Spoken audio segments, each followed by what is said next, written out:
go. Big shout, very big shout from Zulkarnain header. It's gone upstairs. Rod Tucker's referred it. Back in comfortably. No worries there for AB de Villiers. Got his foot back pretty quickly. It did go out, but he recovered.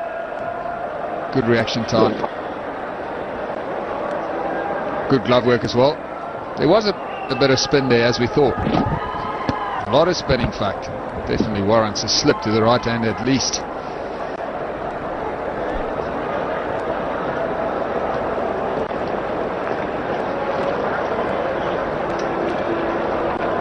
Wait for the decision. He's given him out. Oh goodness, he's given him out. Interesting, very interesting. All looked very innocuous up here. Looked very innocuous, and we thought it was not out, and AB de Villiers has had to go. He's gone for 19, more about that in a bit. 57 for 3.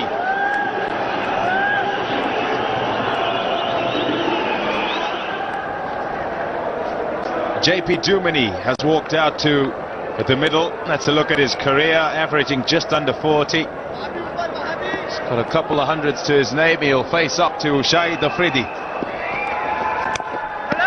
It's a great start for Shahid Afridi, but he's been given a bonus here.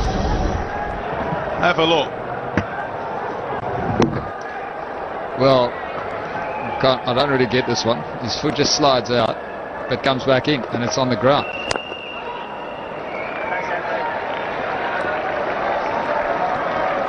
This is the replay that maybe he'd have used, but the foot's on the ground. Begging. Sarfraz tries to go over cover. He'll get a couple of runs here. Good running here from Asad Shafiq. This is a good throw. Yeah, lovely throw right on the bills, and Naveed Yassin whipped the bills off, and umpire Ahmed Shab has signaled to the TV umpire to see whether to be he's out. And I was wrong after all. Yes, there's no doubt about that. He's out, and if you see this frame, and this is the frame when the bills have been dislodged. So I'm afraid that the TV umpire is going to say thank you very much on your bike mate. Yeah, just as we were pieing on the Multan, we were talking about the poor fielding and the quality running here from Karachi Dolphins so far, the poor fielding from Multan Tigers. In this ball, we've seen those two things turned on their heads, but one thing we've seen throughout this tournament is that even the third umpires seem to take far longer than is necessary. And in the end, after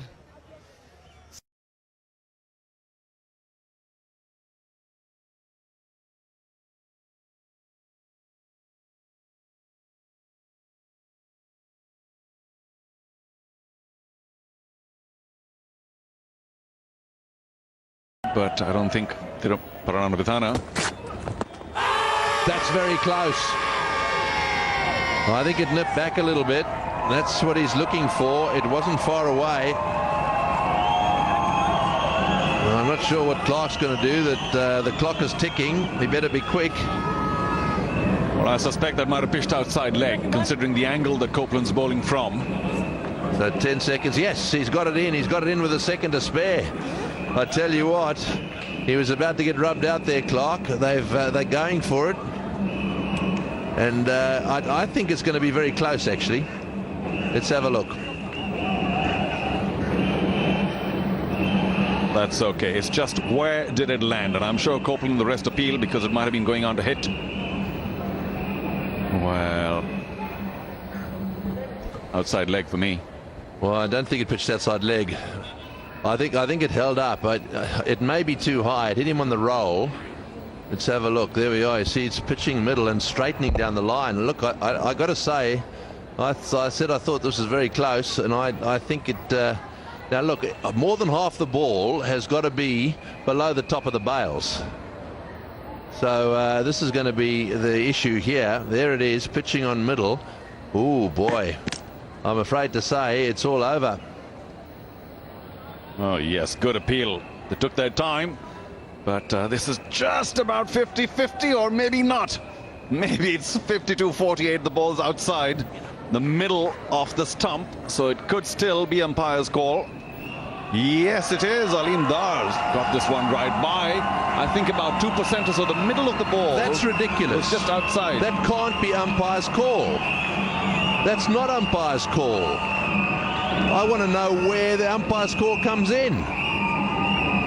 I think that was the instruction from upstairs, but I'm trying to work out where the umpire's call comes in. Come on, you explain. Well, the only suggestion I have, if we take a look at that again and zoom on it, the Hawkeye suggests that bigger section of the ball was outside the stump. When we take a look at it from another angle, this is the one I'm talking about. It shows when you zoom in that there's just a percentage or two that the center of the seam is outside leg stump, off stump in that case. Well, I've got to say to you, I thought it applied to the outside of the stump. And if you take the outside of the stump, you look at the outside of the stump, there's more than half the ball. If you're taking the middle of the stump, then it's exactly half of the ball. That's out. It's just less than half, according to this picture, but of course, if it's outside of the stump, then it's well out. But if it's the only line I see is the... And I think they're giving too much to the umpire at the moment. See, that for me is, if you took the outside of the stump, now if you said to the outside of the stump was the line, then I'd accept it. And that more than half of the ball had to be from the outside of the stump. That'd be fine by me. But I mean, that's hitting the middle of leg stump. There's no doubt about that. I mean, part of off stump, part of the ball was actually hitting the middle stump. Well, maybe not, but we're certainly hitting off stump, and the current rules would indicate that he was not out by just a whisker. On the outside edge, and there's a mix-up here. This could be out. Oh, he's dropped the ball, or did it hit the stumps? He'll need to see this replay. If the ball hit the stumps, I think Gilchrist is out. If it didn't, then he may well have just got away with it. Now, Gilchrist thinks he's okay. He's walking down the pitch to have a chat to Ponting. This will be interesting. Salia, what do you think? Kolvitan hasn't been able to really take it clearly. We won't be able to see it from this angle. See the ball down there and see the batsman in. So I think Gilchrist is safe. Yes, he's dropped the ball for a start. Have a look at the ball. Goes out of his gloves. That's bad wicketkeeping. It's down on the ground, out of his gloves. He then hits the stumps. Then the ball hits the stumps. But in any event, the bat's got over the line.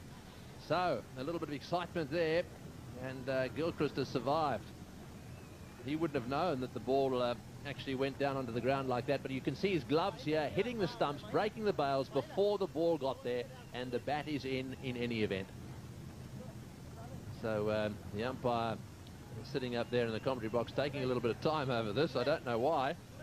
That's BN Patidarana up there. And he'll be pushing that green light in a second, and because it's taking a little bit of time, Gilchrist is probably a bit nervous about all this. Very often, the longer it takes, the more batsmen start to worry. There we are. You can see Kaluwitharana getting excited, dropping the ball. Well, he's going to have to watch that ball right into his gloves. He really has to do that, because had he been out of his crease, then it would have really gone against the Sri Lankans. There's a bit. Really not been deciding on it. There must be a problem with the light. He's given it. I think he's made a mistake there. I think he's pushed the wrong button. Pushed the wrong button. Really, I'm not too sure about what really went on there, Tony. Because it is very, very clear to see that Gilchrist was safe. Right in. The ball was, when the ball did hit the wicket, the bat was in by about 6 or 7 inches. Yes, there he is. He's made his decision. He's on the phone, so I think there might be a bit of a problem here. Perhaps perhaps they got the thing wired up wrong or something. I'm not too sure what's happening.